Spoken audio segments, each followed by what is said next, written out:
你是皇上？你到底是谁啊？你是皇上还是龙三啊？嘘，说吧，让我怎么配合皇上？既然鳌拜如此希望你邀得圣宠，那我们不如来一个将计就计。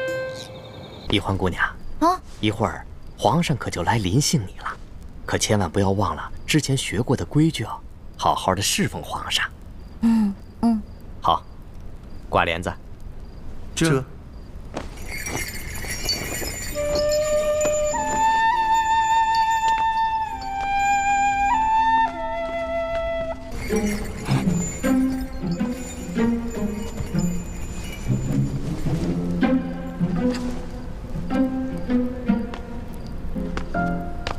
你要去哪儿啊？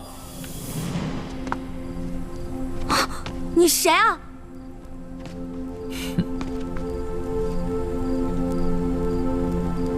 除了朕，还能有谁啊？你是皇上？你是皇上，为什么要戴面具啊？啊，朕喜欢在临幸后宫嫔妃之时，玩一些有情趣的小游戏。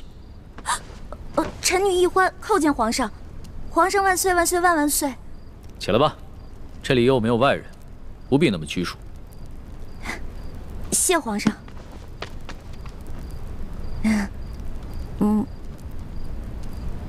皇上，原来您这么和气啊！我一直……不，说错了，臣女是臣女。没关系，这里没有外人，朕允许你自称我，这样说起话来才更自在。对了，你刚刚要去哪儿啊？我刚刚觉得这屋太黑了，我打算出去找几盏灯，拿回来点一下。朕在就寝的时候啊，喜欢光线暗一些。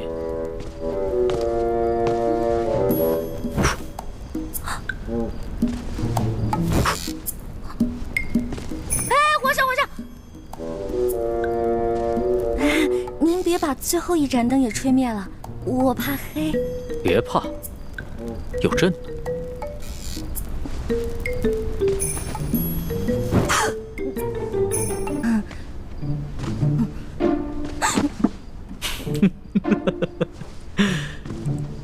你看起来好像在发抖啊，很怕朕啊？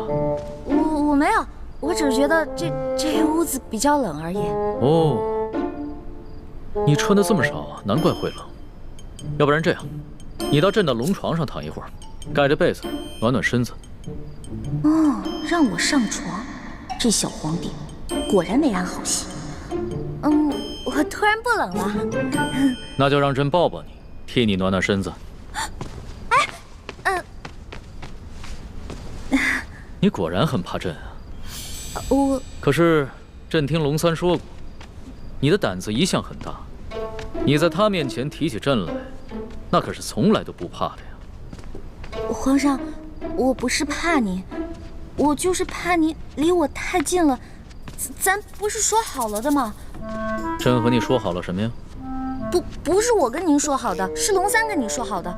您忘了，咱们这次只是将计就计，您假装宠幸我，为了博取鳌拜的信任啊。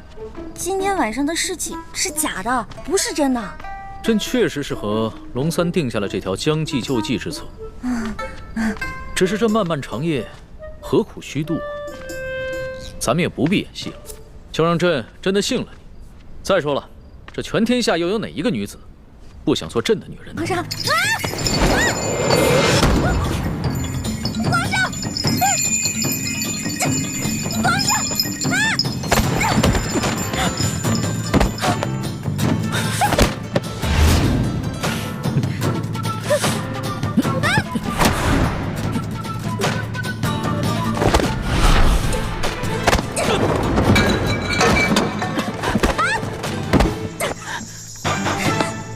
皇上，谁让你们进来的？启禀皇上，奴才见到殿内没了灯光，又有打斗之声，还以为来了刺客，所以赶紧进来护驾。刺客？什么刺客？哪有什么刺客？没有朕的旨意，谁也不许进来。这。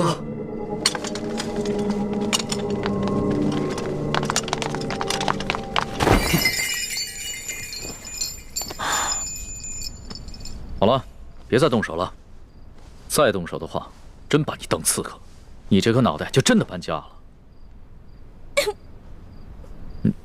你哭什么呀？皇上欺负人！朕怎么就欺负你了？是你先对朕出的手啊！这还是第一次有人敢在朕的龙床上对朕大打出手，只怕也是古往今来第一个敢在龙床上对皇帝大打出手的女人吧？皇上强词夺理，明明就说好了，还强迫人家，人家不想反抗还不让，反抗打不过人家就吓唬人家，哪有这样的？朕有你说的那么不堪吗？好了，别哭了。要是被外边的太监给听见了，不知道的还以为朕欺负你一个弱女子呢。那皇上你离我远点，我就不哭了。你让朕远点，朕就远点，那朕岂不是很没面子？龙小弟，你在哪儿啊？你还说皇上是个正人君子，结果皇上就欺负一个弱女子。好了，别哭了。哎，朕不跟你这个小女子一般见识。皇上，咱们玩耍骰子赌酒吧。这样，咱们赌，如果你赢了，我就听您的上龙床；但如果你输了，您就让李公公送我回去。怎么样？敢不敢赌啊？这倒是挺有趣的。上一坛酒，皇上要喝酒，咱们就喝大的。杯算什么呀？咱们用碗喝，怎么样？好，那朕就看一看你的酒量到底有多好。皇上，不好意思啊，您输了，喝酒，喝。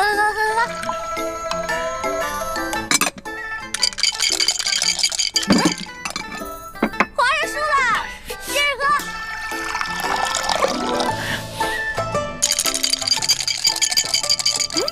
又输了，来，我给您满上。又输了，喝。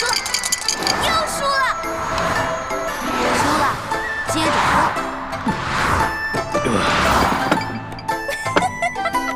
皇上，你又输了，喝吧，喝。怎么老是朕输啊？本姑娘从小玩骰子就赢遍全明珠谷，无对手。你这个第一次玩骰子的笨皇帝不输才怪呢。哎呀，皇上，您啊真是海量，而且您酒品好啊。每次赌完了以后吧，您都不赖酒，都喝，是不是？笑，真是天死，怎么会赖账呢？快喝吧。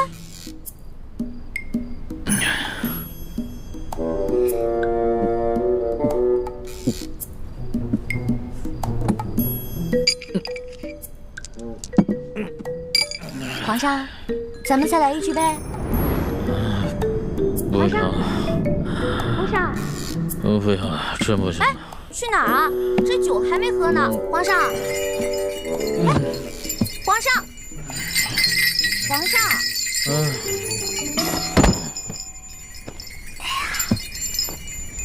让我看看皇帝长什么样。让我看一眼。易欢姑娘。李公公，皇上已经安寝了，易欢姑娘，请回吧。可是我还想再待一会儿。皇上已经安寝了，易欢姑娘还是回去吧。可我还没看见皇上长什么样呢。哎，这就扛走了就。哎呀，老大。哎，放手！待会儿被人看见了，咱俩都有麻烦。我问你，为什么让我等那么久啊？哎呀，你还说呢？要不是昨天晚上你把皇上灌多了，啊，今天我值班，他没醒的话，我能擅离职守吗？哎呀，那个小皇帝啊，真不行，非要跟我喝酒玩骰子，我几下直接倒了。知道我是谁吗？我可是赌遍全乡无敌手啊！他能玩得过我吗？直接被我撂倒。小弟明白了，这个老大不仅武功比小弟高明，这别的本事也比小弟高明。那是，不然怎么做你老大呀？来，啊，过来，说句话。臭死了！怎么浑身酒味儿啊？没有吧？我有酒味吗？我早上漱口了呀。昨天晚上偷着喝酒啦？对啊，我跟我几个好兄弟在喝酒，又在拼骰子，输了不少钱呢。我输了多少啊？反正啊，这大半年的俸禄是没了。老大，你可得帮帮我。放心，我是你老大，你是我小弟，你的事儿就是我的事儿。回头老大教你几招，保准你把钱全都赢回来，怎么样？真的？那当然。你不是很怕黑吗？有皇上在，奴婢就不怕黑。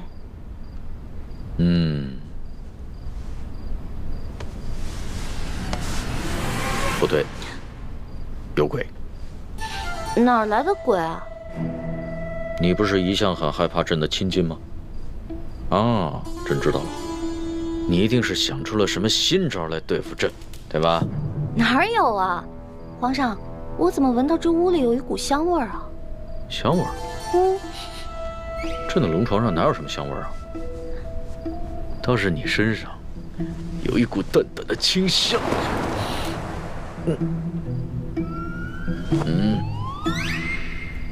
皇上，皇上，咸猪手，不对，咸龙爪。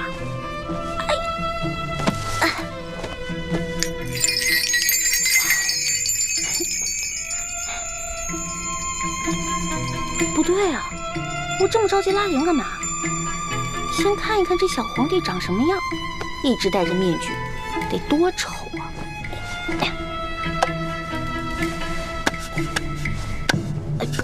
哎呦，我的天哪！皇上已经安歇了，小主该回去了。等一下！昨天怎么了？皇上不是早早的就睡了吗？哼，那个小皇帝啊，色狼得很，怎么可能啊？得亏啊，我哥哥给了我一条进过蒙汗药的丝巾，我偷偷带在身上，进入了寝殿，把那个小皇帝给迷晕了。要不然，哪有那么容易啊？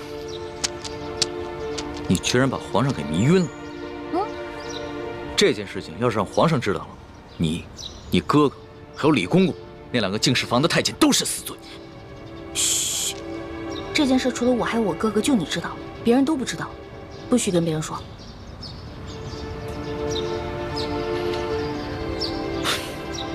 老大，你不应该告诉我，陷我于两难。如果我跟皇上说了，那就是对你不义；如果不说，那就是对皇上不忠。我又不是去害皇上，我是为了自保。哎，你可别为了你的主子皇帝出卖我啊！如果真是那样的话，那我可就跟你割袍断义了啊！老大，不是我说你，你也太任性妄为了。要不是我在皇上面前说你好话，你有几个脑袋也早就掉干净了。你跟朕说，易得无价宝，难得有情郎，难道你有心上人了？没错，我已经有心上人了，而且这个人皇上也认识，他是龙三。龙三？他不是你小弟吗？话虽然这么说啊，但是男女有别嘛，我怎么可能心里真的把他当我兄弟呢？而且我从一开始就喜欢上他了。皇上，如果您要硬抢的话，那我只好为了龙三守节一死了。你肯为他去死啊？没错，皇上，龙三可是您的心腹啊，这古来圣明的皇帝都不可能抢夺自己手下的女人的，而且还会有意成全呢。再说了，您后宫佳丽3000，何必为了我这一个小小的秀女而伤了龙三的心呢？那你怎么知道龙三也喜欢你啊？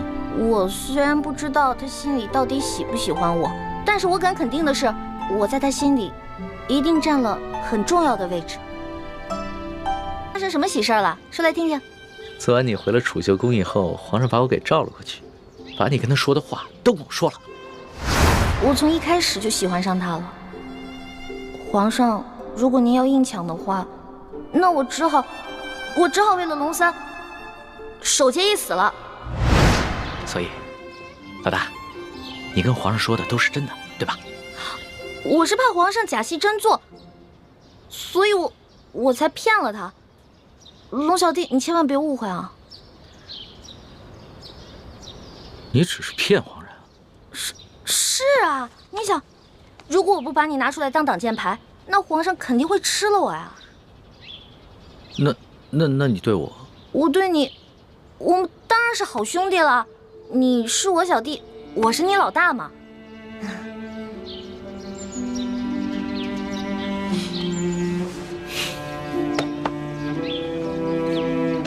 怎么了？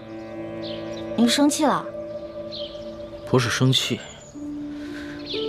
也许你就是情窦未开，说了你也不懂，或者是你根本就是在装傻，所以不论我怎么说，你都会装着不懂。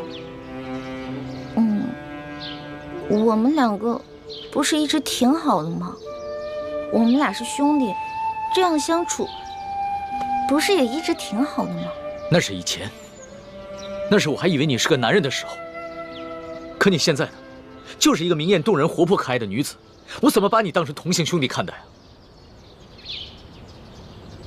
龙小弟，我忘了告诉你了，我其实从小就许配给人家了。你身为答应，也是后宫中的人，没有宣诏呢，不得随便来到御书房，以免惊了圣驾。现在皇上啊，马上就要退朝来御书房了，啊，你赶快回去吧。哦，龙三也不在，走就走嘛，皇上哪那么容易就惊了圣驾呀？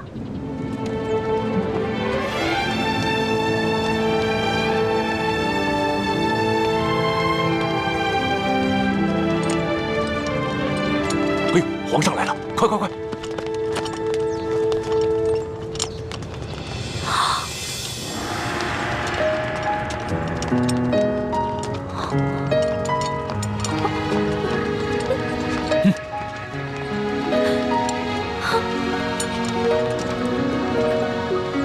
你见了皇上，为什么不跪呀？你是皇上。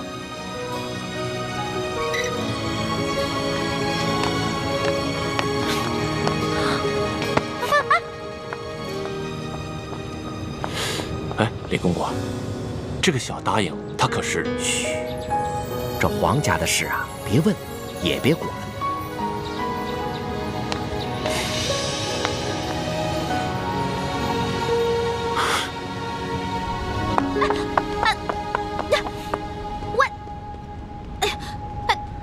你到底是谁啊？你是皇上还是龙三啊？嘘，我不是皇上，我是龙三。那外面的人为什么称呼你为皇上，还给你跪下了？我真的不是皇上，我只是长相和声音都酷似皇上，所以啊，被皇上选做替身了。你是皇上的替身？对呀，我只是皇上的替身。我们这大清啊，虽说入关数十余年，可是根基还未稳，这皇上又还年少，刚刚亲政不久。不管是那些潜名余孽，还是那些妄想谋朝篡位的权臣，都有暗杀皇上的企图。就拿这个鳌拜来说，连顾命大臣苏克萨哈都敢杀，还勾结内侍给皇上下毒。所以啊，皇上时常让我扮成他的样子。我就说嘛，你吓死我了！你怎么可能是皇上呢？你要是皇上的话，怎么可能半夜三更的去御膳房偷东西呢？还跟我结拜兄弟了，是不是？对对对。所以皇上3日侍寝不肯让我看他的样子，一直戴着面具，就是怕我发现，是不是？对呀。所以你现在知道了，为什么你在宫里面打听不到侍卫龙三这个人？因为我不是普通的侍卫，我不站班儿，我只是在必要的时候出来替皇上一下。那也就是说，你是皇上的替身，那也就得替皇上挨刀子了。我身为臣子，当然要效命于皇上了。再说，皇上待我不薄，我也是心甘情愿替他卖命。龙小弟，你太可怜了。你说你当皇上的替身，皇上对你好，说白了就是让你去给他卖命。哼，从古至今，所有的皇帝都一个样，自私自利，全都是冷血无耻之徒。老大，你就别当我的面说皇上的不好了，你这不是为难小弟吗？哎，你今儿怎么想起跑这御书房来找我了？还说呢，几天都不理我。我有重要的事情要告诉你。重要的事情？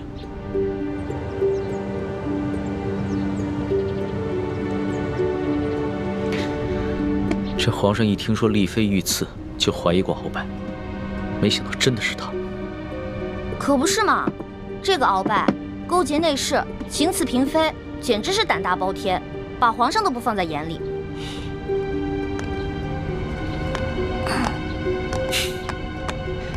老大，你是不知道啊，这鳌拜把持朝政多年，这朝廷上下、宫中内外全都是他的势力。皇上暗中派人查探了几天，也没有抓住他半点把柄。那难道就这么算了？小不忍则乱大谋，眼下还不是跟鳌拜翻脸的时候，所以只能当做暂不知情了。这个鳌拜贼心不死，还逼着我哥哥要去刺杀厉贵人。你务必跟你哥哥说一下，千万不要听命于鳌拜。皇上已经在暗中想办法铲除鳌拜了，所以要拜托你哥哥多跟鳌拜周旋一段时间了。哎，放心吧，我哥哥啊肯定不会助纣为虐的。不过你说这个小皇帝他的计划可行吗？会不会很危险啊？老大，这皇上呀，可不是你想象当中的那个风流好色之徒。他呀，虽然年少，但是有勇有谋，也算是一代明君吧。龙小弟啊，你就是天生当奴才的命啊！我说，都这个时候了，还替你那个皇上主子说话呢，他能有什么很高明的策划呀？按照我的想法，他呀就是不把你的命当命，关键时刻让你去给他当替死鬼，知道吗？老大，你就别当着我的面说皇上的不好了，你这不是为难我的吗？行，我就是因为把你当兄弟，所以我跟你说话才不避讳。既然你不想让我这样说的话，那以后就捡好听的、假的话跟你说呗。好了，我这气量没那么小，气会连一个小姑娘的口无遮拦都容不下。我知道，你之所以骂皇上，是因为担心我的安危，对吧？当然了，龙小弟，在这个世界上，除了我的亲人，你就是我最亲的人了。你听我的啊，你可千万别因为什么你的皇上、你的主子去卖命，关键时刻你得记得保护好你自己，千万别于衷，知道吗？好，你就放心吧。我可以悄悄地把皇上的计划告诉你。你把皇上的计划告诉我，这么重要的事儿，你不怕我卖了你啊？在这皇宫里边，除了皇上和太皇太后，你就是我最相信的人了。谁让你的心思最为单纯的？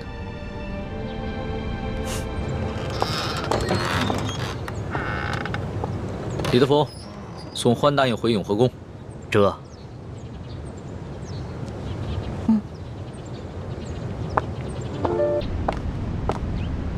皇上，欢答应到了。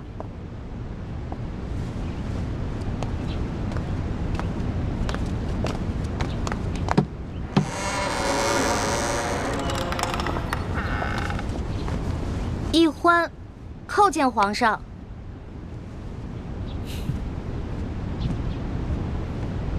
平身吧。谢皇上。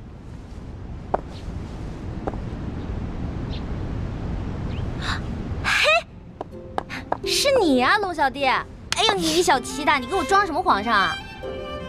这皇上跟龙三竟然长得一模一样，你怎么知道在你面前的是龙三，不是皇上呀？我怎么可能不知道啊？哎，皇上啊，那3日侍寝，虽然把灯光调得很暗，而且啊还戴了个面具，但是我可以看他的眼睛啊，他的眼神跟你完全不一样。你的眼神呢，温柔体贴，他不是。皇上看你的眼神很冷漠疏远吗？也不是。他看我的眼神有一种猎人看猎物的感觉。哎，我也说不清楚，反正那种感觉就很奇怪，就是觉得他不是什么正经皇帝。要不是你们俩眼神不一样啊，我还真认不出来。哎，对了，你叫我来干嘛？我这次叫你过来呢，是想跟你道个别。道别？你要去哪儿啊？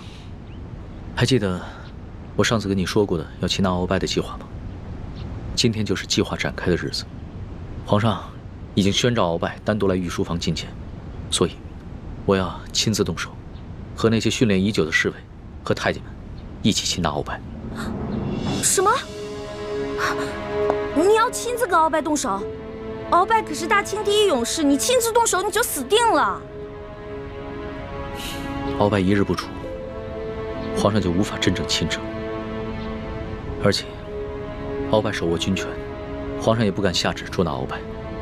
但是鳌拜此人呢，自恃武功甚高，性格极为孤傲，他绝对想不到皇上会找几个摔跤手在宫里边要擒拿他，这样出其不意，反倒有可能成功。而且皇上还安排了李公公在茶里边下了一些药，鳌拜喝了以后就会内力尽失。李公公，皇上让李公公来协助你？对啊，李公公从小就进宫了，侍奉过太祖皇帝和先皇，深得太皇太后的宠幸。可是那个李公公……怎么了？算了，算了，没事了。龙小弟，你别那么傻，你别替皇上去卖命，你肯定会死的，你别去了，行不行？所以啊，特意让你过来，跟你道个别。毕竟我活到这么大，你是跟我关系最特殊的人。这一世，我可能只能做你的龙小弟，是你的结拜兄弟。可是来世，我希望做你的青梅竹马。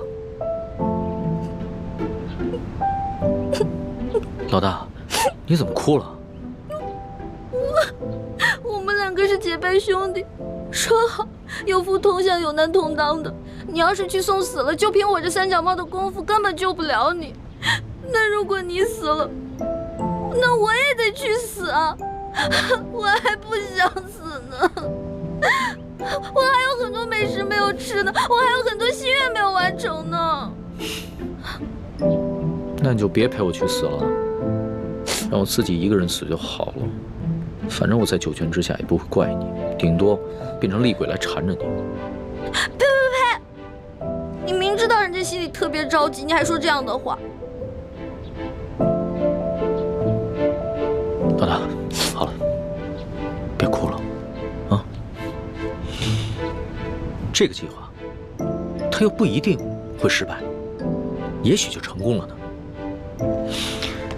道完别了，你先回永和宫，等消息吧。龙小弟，只能这样了吗？没有什么更改的可能吗？只有过了这一关，皇上才是一条龙，要不然的话，他只是一条虫。那你等我一下。你要干嘛？哎，不许进来啊！我没让你进来，你不许进来。哎，不许进来。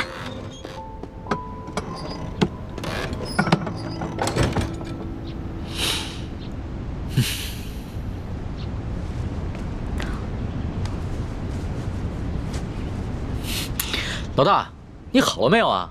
你再不出来，鳌拜可就来了。哦，我知道了，知道了，马上。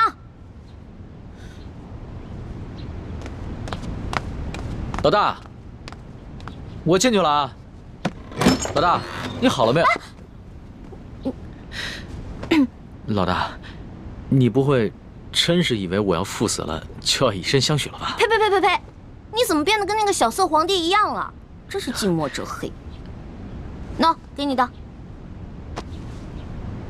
这个是金蚕背心，鳌拜给我的，据说可以刀枪不入，水火不侵。反正我留着也没用，给你穿吧，你还能保护着你自己。好香啊，老大，这上面还有你的体香和体温呢。你干嘛用那种色眯眯的眼神看着我呀？你这样很猥琐，知道吗？你赶紧穿上吧，这之前我贴身穿的，反正我用不上，你穿上以后还可以护住你的要害呢。既然是你穿过的衣服，那我当然要穿了，要不然你替我穿。你这说的什么鬼话呀？我不想理你了。哎，老大，哎，老大，我是你老大，你是我小弟，所以你得听我的，知道吗？不能死。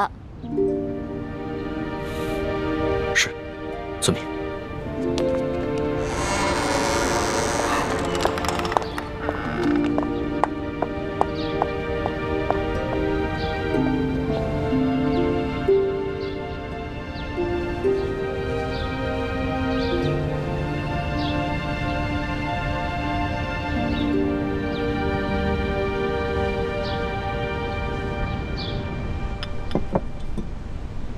六师傅，康熙擒拿鳌拜的计划如箭在弦，一触即发。依您看，结果会如何？这很难说呀。康熙少年老成，而且又有太皇太后和一帮效忠爱新觉罗的老臣撑腰，而鳌拜又老谋深算，在朝廷中也树大根深。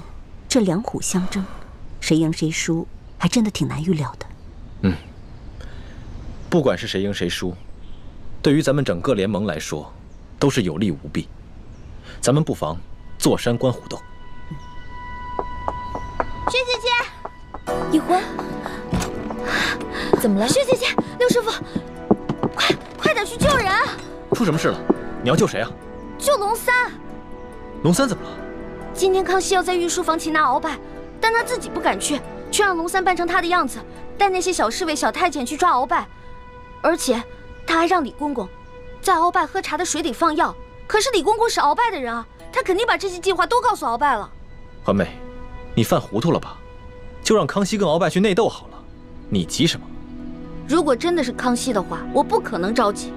可是去的是我的兄弟龙三啊，我们是拜过把子的兄弟，如果他死了，我怎么办啊？我们有福同享，有难同当的。你和那龙三结拜，本来就是闹着玩的，你还当真了？朱哥哥，你说什么呢？我们是认认真真的结拜，怎么是闹着玩？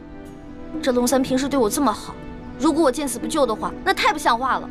可如果为了救一个龙三，我们几个都出手的话，这样太危险了，我们很容易暴露自己。环妹，你对龙三真的只是结拜之情吗？朱哥哥，现在都什么时候了，你还在胡思乱想？大师兄，小师妹虽然任性顽皮，但是她还是很有是非原则的。她对那个龙三一定只是结拜之情。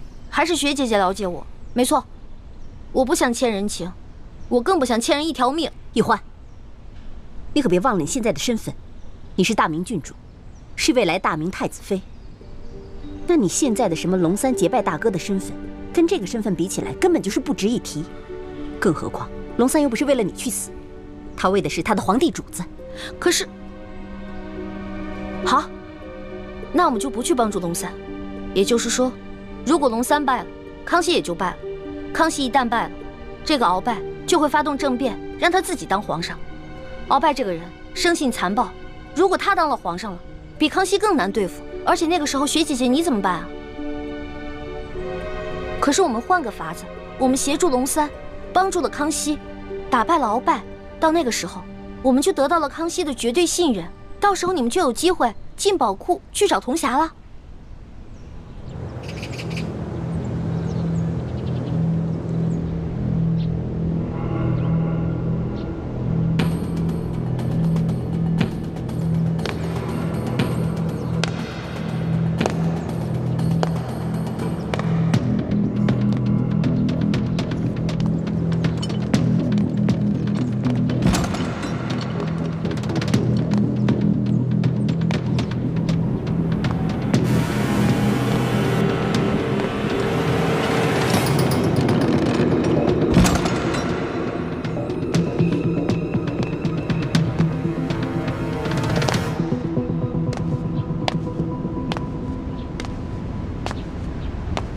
奴才参见皇上。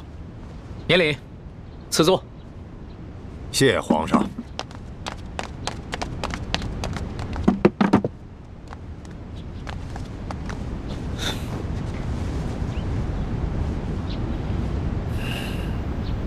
此茶。这。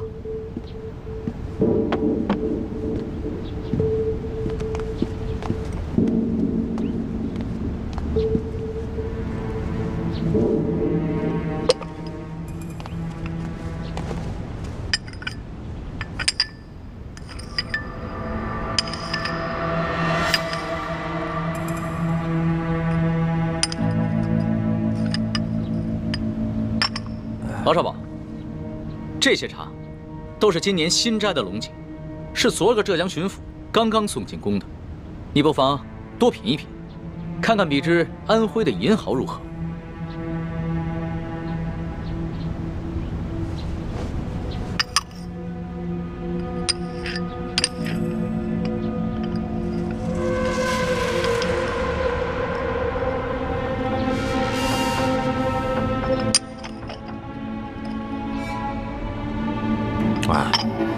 奴才是个粗人，什么茶到了嘴里都是一个味儿。皇上宣召奴才，有何事垂询啊？王少保，你不妨先看看这些奏折。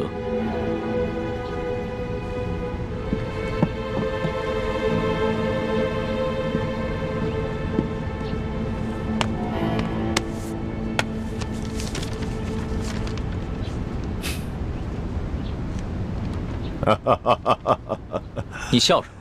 皇上，奴才笑这些要弹劾奴才的大臣们翻来覆去，陈词滥调，也没说换一个新的花样。这上面还有许多奏折，你不妨都看看。不必了，想来左右仍不过是些什么擅权自专了、欺君罔上了、结党营私、诛戮大臣。你说这些，全是些子虚乌有之事。鳌拜，你！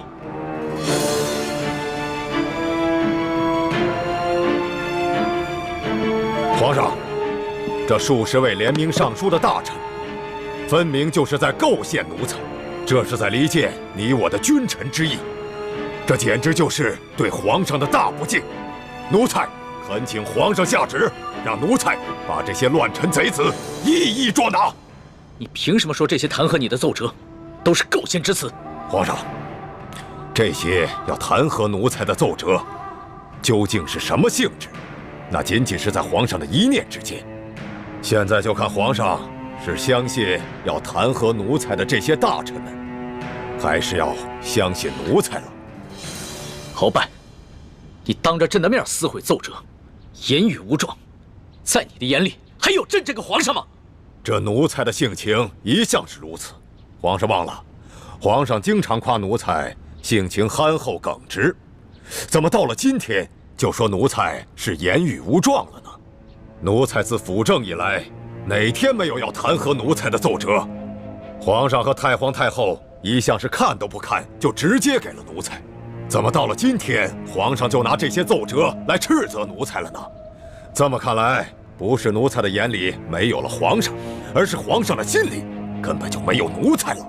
到了现在，你还在强词夺理，丝毫没有悔改反省之心，真是让朕心寒呐！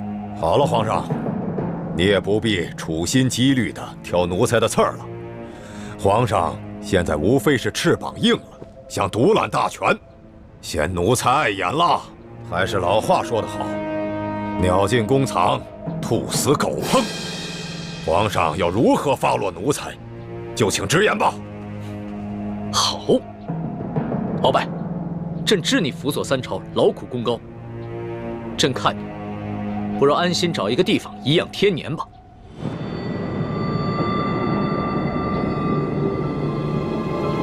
皇上真是体恤奴才啊，奴才真是感激涕零啊。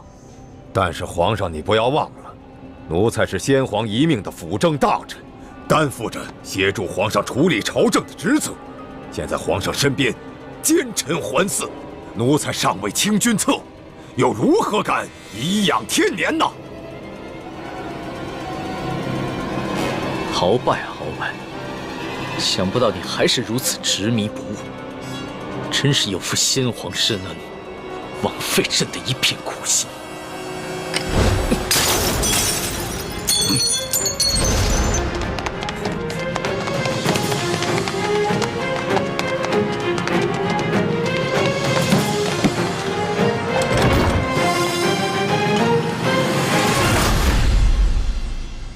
按理说，我们站在康熙这边，得到的利益会更大一些。可是现在我觉得，鳌拜获胜的可能性会更大。如果我们站错了队，那我们将会前功尽弃。那我们再等等吧，看情况，再随机应变。不能再等了，猪哥哥，你都不知道，龙三的武功还没有我强呢。鳌拜一只手直接把他掐死了。欢妹，这么重要的事情，我们当然要权衡一下。好，那你们权衡吧，我等不了了，我得去救我的龙小弟了。哎，欢妹，一欢对这个龙三有点过于担心了。大师兄，我觉得小师妹说的不无道理，眼下就是一场豪赌，我们把赌注押给康熙，对我们似乎更有利。我等不了那么多了，我得去救他。哎，太子，我也跟你一起去。不能去啊！倾城，为什么？你不能去。无论康熙和鳌拜谁胜谁负，你我都不能暴露身份。可是鳌拜号称大清第一勇士，我担心大师兄不是他的对手。你放心，太子自有分寸。如果情形不对，他一定会及时发出求救信号，到时候我们再见机行事。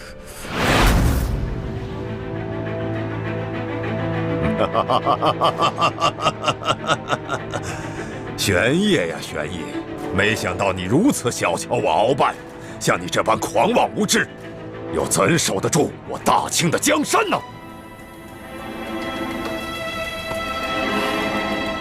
好，那老夫就先送你去见先帝，再另立新君吧。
凭你们这些不锈未干的小儿，就想拿下老夫，天大的笑话！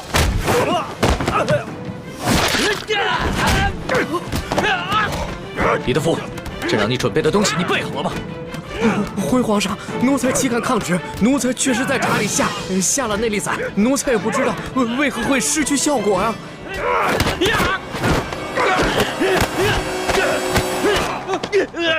玄烨，老夫早就知道你要对老夫下手，还能不事先做些准备吗？告诉你，在来之前，老夫就预先服下了能解百毒的辟邪丹了。快起来！只要抓住了鳌拜，官升3级，赏金1000两。真是不见棺材不落泪。来吧，送死吧！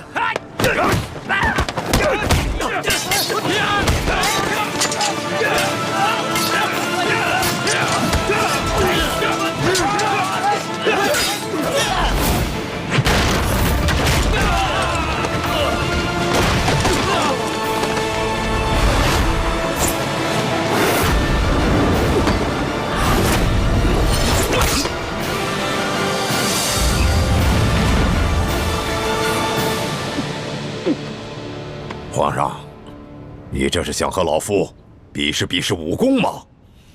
我说你平时的聪明劲儿都哪儿去了？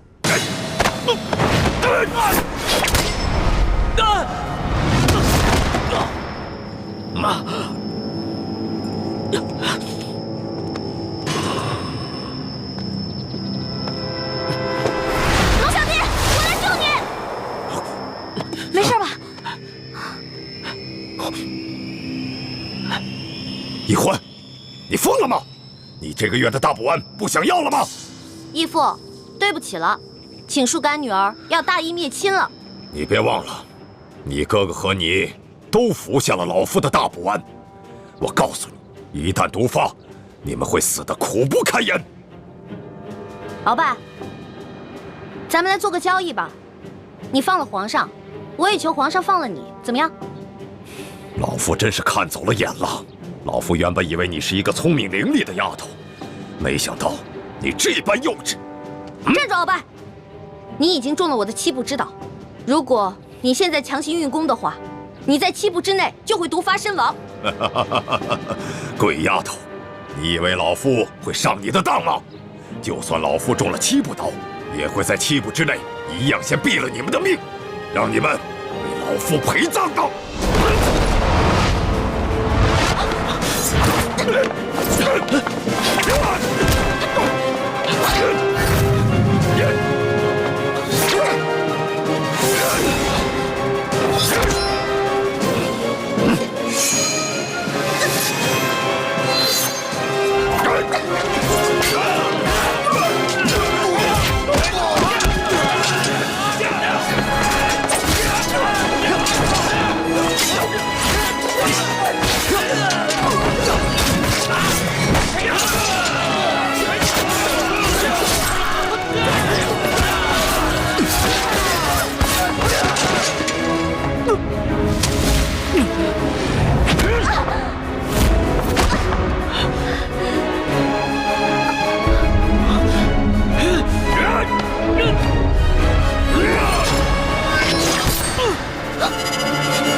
小弟，你没事吧？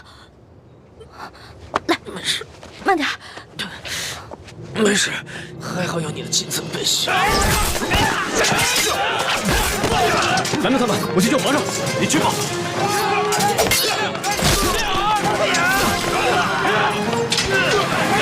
死丫头，你把老夫的金蚕背心也给了皇上，看来你对皇上是动了真心了。只可惜，就算是皇上穿了金蚕背心，老夫也一样要他的命。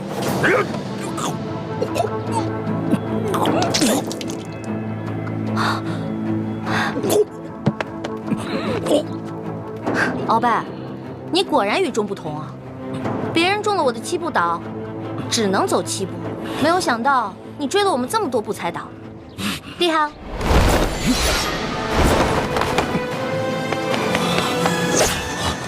朱哥哥，简青，快杀了这个小皇帝！杀了他！杀了他！就是大功一件，老夫就会把你们兄妹2人的大补丸的解药给你们，还会升你为太医院的院判。快，杀了他！朱哥哥，好，你可别糊涂啊！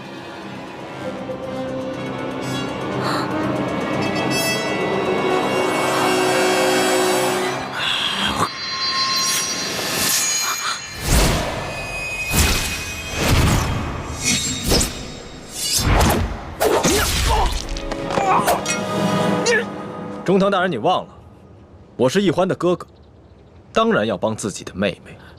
你们这大补丸的解药都不想要了吗？中堂大人，你又忘了，我是大夫，大补丸的解药我会解出来的。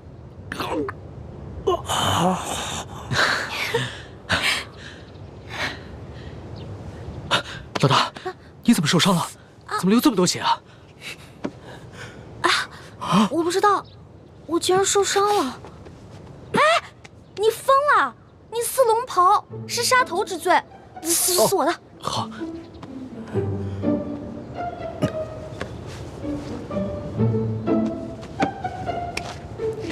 哎，等等，皇上，奴才这有手绢啊。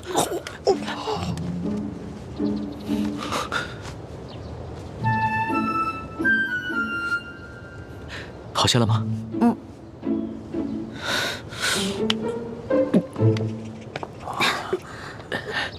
鳌拜，你别不服气，没想到你这个人不仅有勇无谋，还有眼无珠。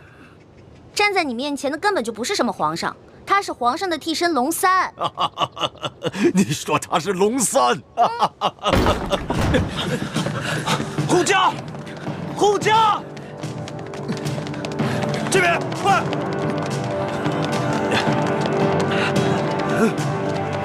启禀皇上，情况果然如您所料，这宫中藏着数十个鳌拜的手下，奴才按照您的吩咐早有准备，才顺利的将他们拿下。好，擒下鳌拜。这，来人，拿下鳌拜。这，他真是皇上？对，这就是当今皇上。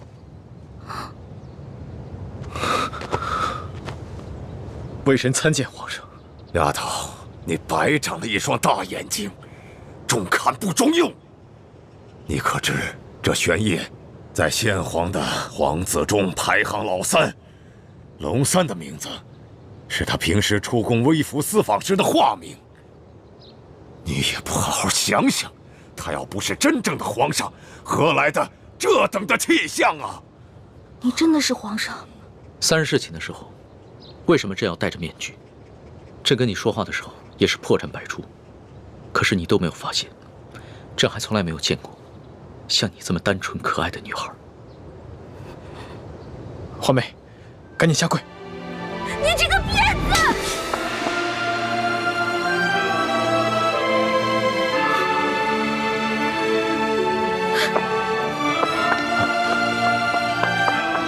皇上，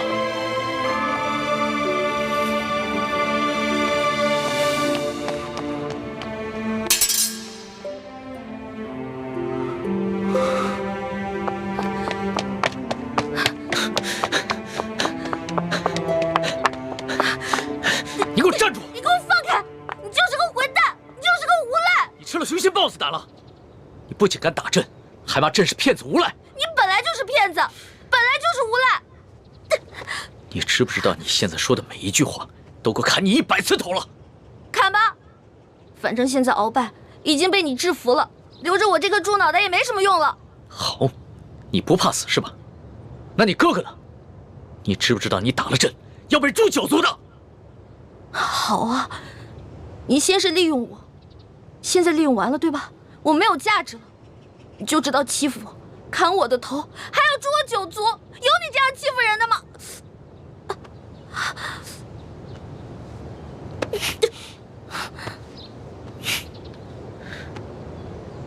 伤口这么深，你还乱动？你等一下，朕马上让你哥哥过来给你止血。现在都要砍我和哥哥的头了，还止血干什么？朕难道不该砍你的头吗？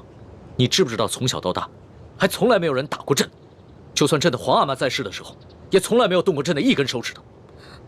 那还不是因为你骗我？你跟我说你不是皇上，你是龙三，我是你的老大。那小弟做错事了，老大教训一下怎么了？那要你这么说的话，还是朕的错了。没错，就是你的错，谁让你骗我了？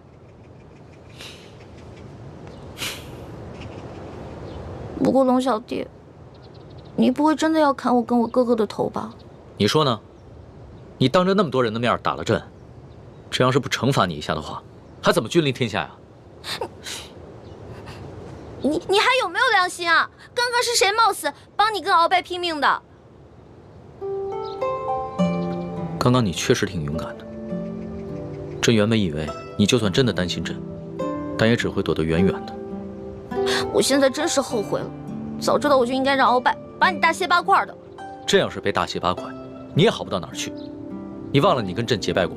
你还说我被你玩的团团转，你现在很得意很开心是不是？那你不也一样吗？啊，老骗我这个那个的，现在知道自己牛皮吹大了。我从小生在穷山村里面，我以为皇上都是那种威严的，哪成想是你这种泼皮无赖样啊！我怎么就泼皮无赖了？那你还一直女扮男装欺骗朕呢？啊？反正你踢朕挨了一刀，又给了朕一巴掌，这事扯平了。不过，龙小，皇上，是不是以后我得跟他们一样，毕恭毕敬的叫你皇上了？那当然了，在外人面前，朕只能是皇上，你就不能胡闹。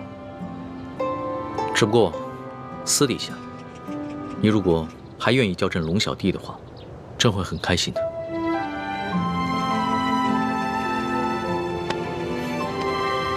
是不是疼死了？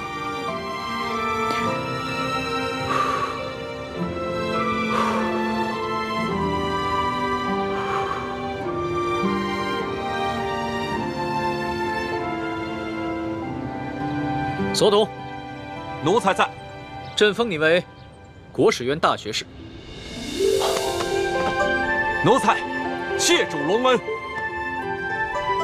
还有你的那些属下，护驾有功，全部每人晋升1级，赏白银1000两。谢皇上，奴才遵旨。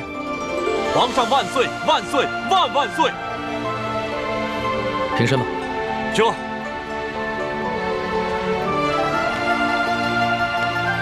李建清，臣在。朕封你为太医院副院判，赏黄金100两。皇上，臣之医术还不够格担任太医院副院判一职，若是勉强忝居高位，于臣也未见有益。臣护驾乃是臣分内之事，不求封赏，只求当好一名御医。你年纪轻轻就能淡泊名利，很好。不过既然是你救了朕，那就是为朕立下了大功，朕也得赏罚分明啊。你要是不愿意升职的话，那朕就赐你一件黄马褂，准你有急事的时候，可以直接穿着黄马褂进宫见朕。多谢皇上。桓答应。奴婢在。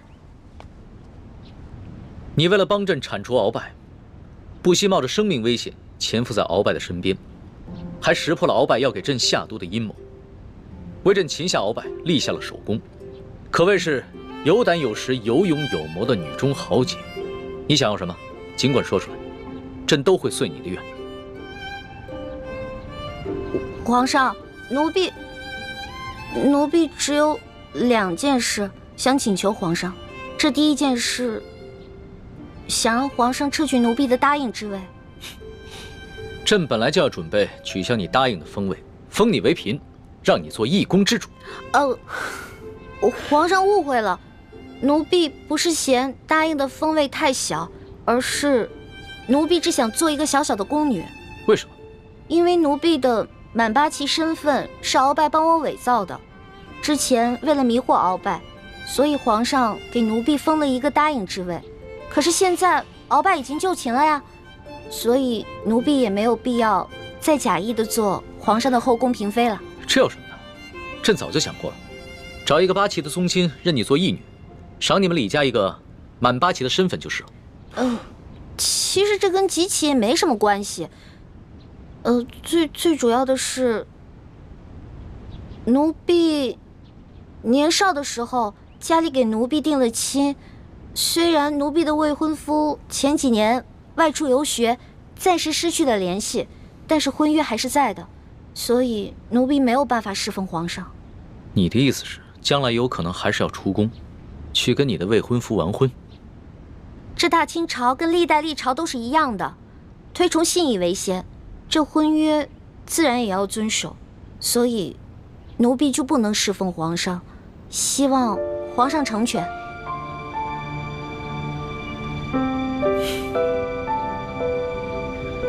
你既然不愿意做朕的嫔妃，那朕也就不强求你了。你毕竟是立下了大功，朕也不会让你做一个普通的宫女。这样吧，朕就留你在御书房，做朕的笔墨侍书。等将来你的未婚夫有了消息，朕就让你出宫去和他完婚。奴婢谢皇上恩典。这个笔墨侍书，以前宫里是没这个职位的，而是朕特意为你而设的。你既不是后宫嫔妃，也就不适合住在东西12宫中的任何一宫之中。这样，让人在后宫之中找一处幽静的住所，赐名永乐斋，暂时拨给你住吧。谢皇上恩典。那你的第2个要求呢？我第2个要求很简单，奴婢知道皇宫里有一个宝库，里面有好多奇珍异宝，奴婢想进去转一转。你还真是个小孩心性。好，朕准你了，准你去宝库逛一逛，顺便挑拣自己喜欢的宝贝，就当是朕给你的赏赐。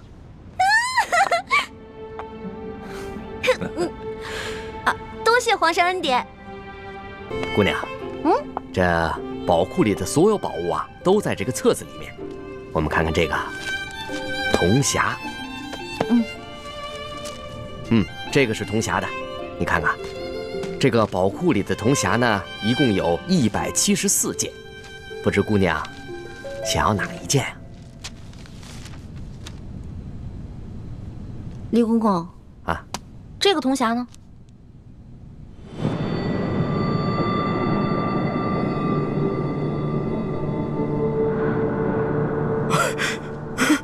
姑娘饶命啊，姑娘！